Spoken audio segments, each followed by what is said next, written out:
welcome to the Good Girl Confessional podcast. I'm your host, Sandy Lowrys, and the Good Girl Confessional podcast is proudly brought to us by WB40, Women Beyond 40, a platform and magazine for women 40, 50, 60 and beyond who want to be seen. You can check us out at WB40.com.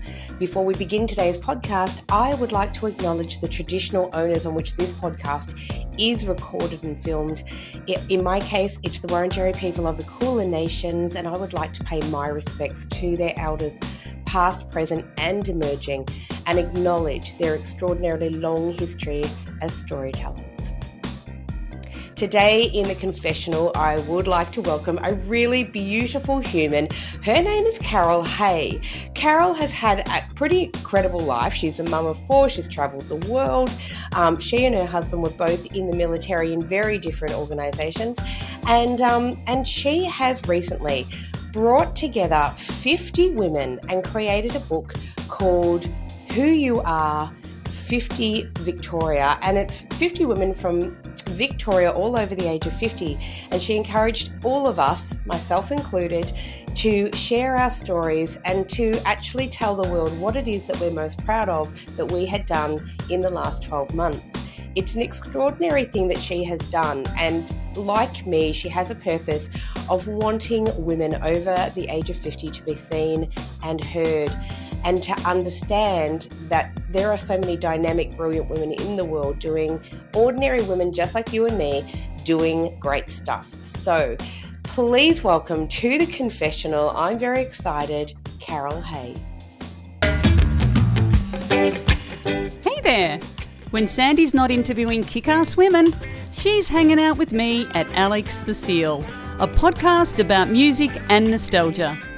I'm Jo Pybus, and each episode, Sandy and I talk about all the songs that got us hooked up, knocked up, and broken up. Do yourself a favour and search Alex the Seal on your podcast app. Love you, Molly. Hello and welcome to the confessional, gorgeous Carol Hay. How are you? Thank you, Sandy. I'm very, very pleased to be here. Nervously in the chair, but here nonetheless. Please don't be nervous. I will say that even though we are the Good Girl Confessional, confessions are optional. Right. But always accepted with grace. We love them.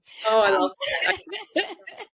I'm so thrilled to have you here today. We've been trying to get this to happen because I think that you are the most extraordinary human being and you've done some pretty incredible projects. And I think the whole world should really know who Carol Hay is.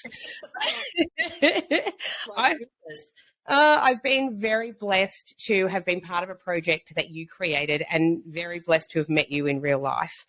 And I will say you have the most infectious, incredible enthusiasm for life, but also for supporting women over the age of 50. Yeah, well, thank you. That's so kind. And right back at you, because I'm so thrilled that you did jump on board this last project that I did last year.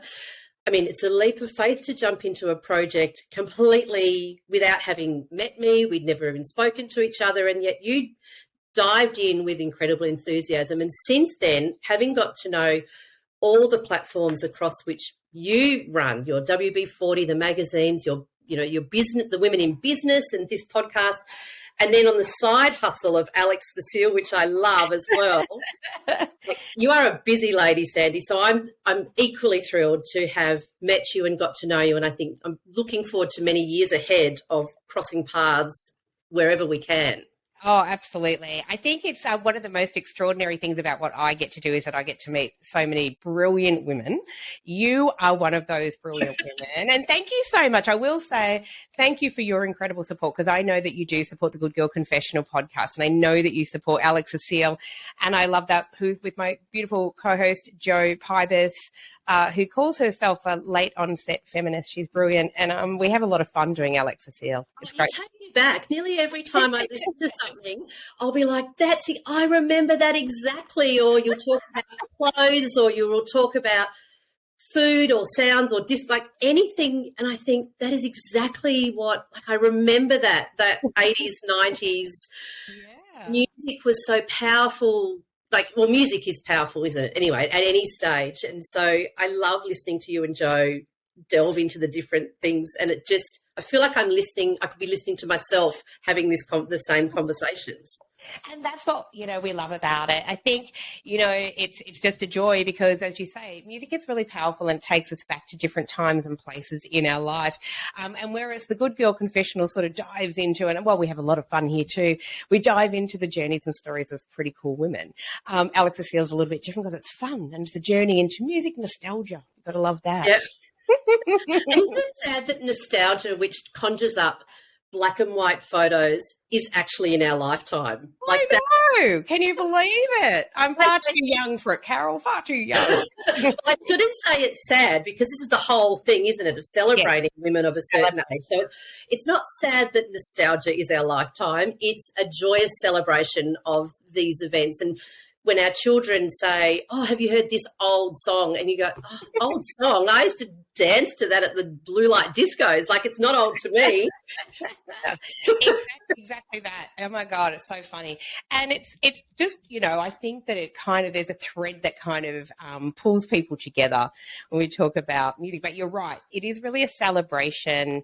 Yeah. Everything that I do, and I know everything that you do, is a celebration of women who are in midlife and then beyond, right? And especially if your focus has been on women 50 or in their 50s, right? And I think that's quite extraordinary. So we've been talking a little bit about your project, but I will say this is the beautiful project. For those watching this, they'll be able to see it. For those not, this is a beautiful book that Carol has pulled together. It is stunning. It's pink, sort of a peachy colour, and it says, "Who You Are, Victoria 50, a Who You Are project by Carol Hay." And Who You Are, Victoria 50, you brought 50 women from Victoria who are 50 and over to be part of this project, to share our stories. And I'm absolutely thrilled, I will say.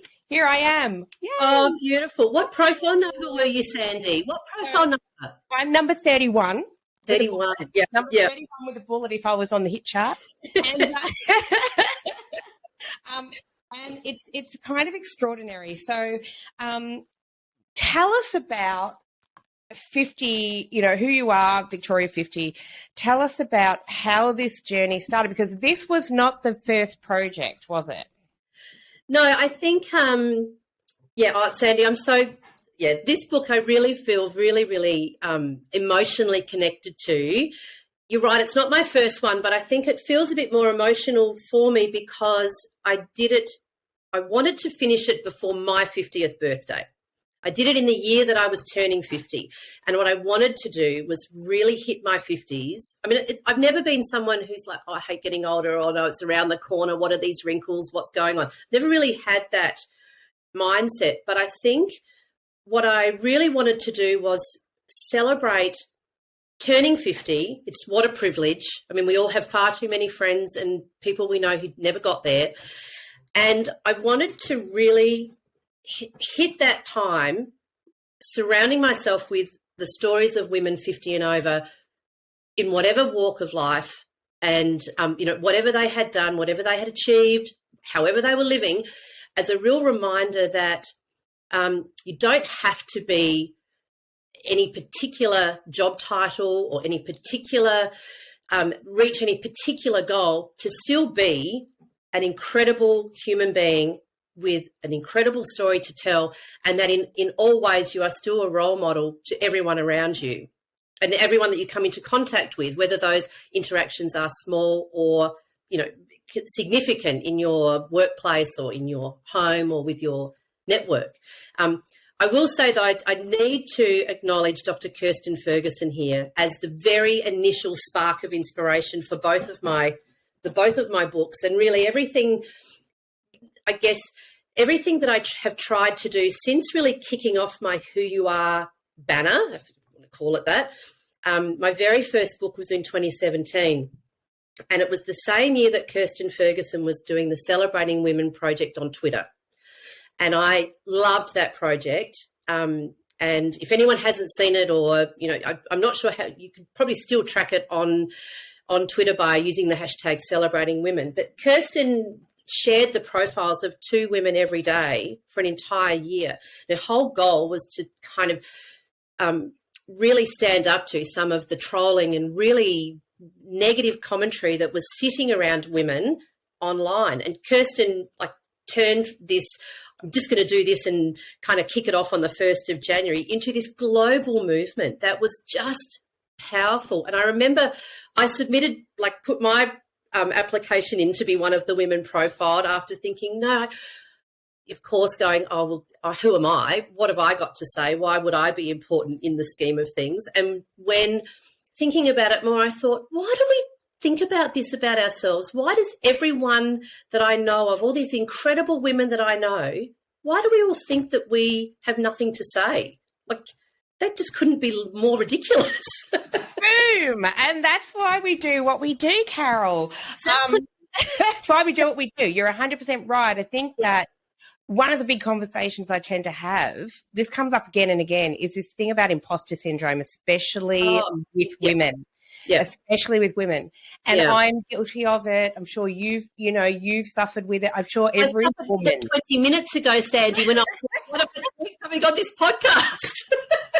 See, it's true. And I think, and I should say too, I'm bloody thrilled that you're on here. I am. Because I know it's not an easy thing to put yourself out there. We all know that as women. It is not always an easy thing to put yourself out there, I think, and to share our stories. And especially women, as you say, unless they're in the spotlight or they're in media or they're on television, tend to say, and I get this a lot, women who say to me, who'd really be interested in my story? And I'm like, your story's fascinating and brilliant, and who wouldn't be interested in your story, right? Absolutely. And I guess that's what, when we were living in Singapore at the time, and I was really inspired by Kirsten, and I thought I could do this here in my network. So I messaged Kirsten straight away and said, may I please use the questions that you use in your profiles, because they get to the heart of everything. And I said, this is what I want to do, but I don't want to muddy your waters. I don't want to step on your parade. And I mean, Kirsten walks the walk with Celebrating Women, and she was instantly supportive and encouraging and was like, go for it. Anything that rises women up or raises women up is absolutely go for it. And, Kirsten, one of the things that she talks about, I mean, she's an incredible speaker, obviously, in her, everything that she does is amazing. And one of the things that really struck with me from one of her early speeches was about that women, when they're in a position of influence or decision-making, power, authority, the old adage says that you throw down a ladder to make sure that you bring a woman up behind you. And Kirsten says, quite rightly, forget the ladder, throw a net so many women can come up behind you. And I just thought, I'm not in a position of power, nor am I in a position of influence, but what can I do to try and kind of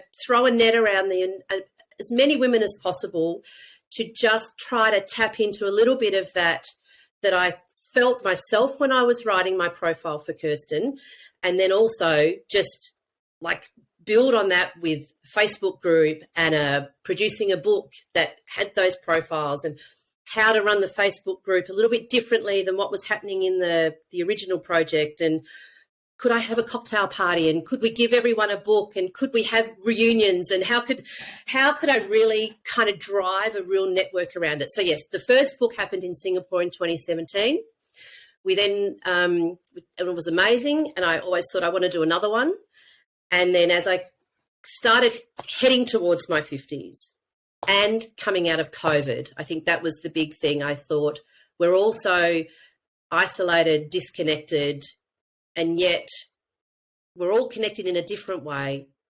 Maybe it's time for another book. And I thought, right, I can bring together, I'm about to turn 50. I want to. Hello, Sandy here from the Good Girl Confessional podcast. The Good Girl Confessional podcast is proudly brought to us by WB40, a platform for women 40, 50, 60 and beyond. Thank you so much for watching this video. If you'd like to see the rest of the video, please head over to WB40.com and subscribe to WB40 Extra. By subscribing to WB40 Extra, you're helping to support the hard-won wisdom of incredible women. So thank you. Please remember to like, share and follow.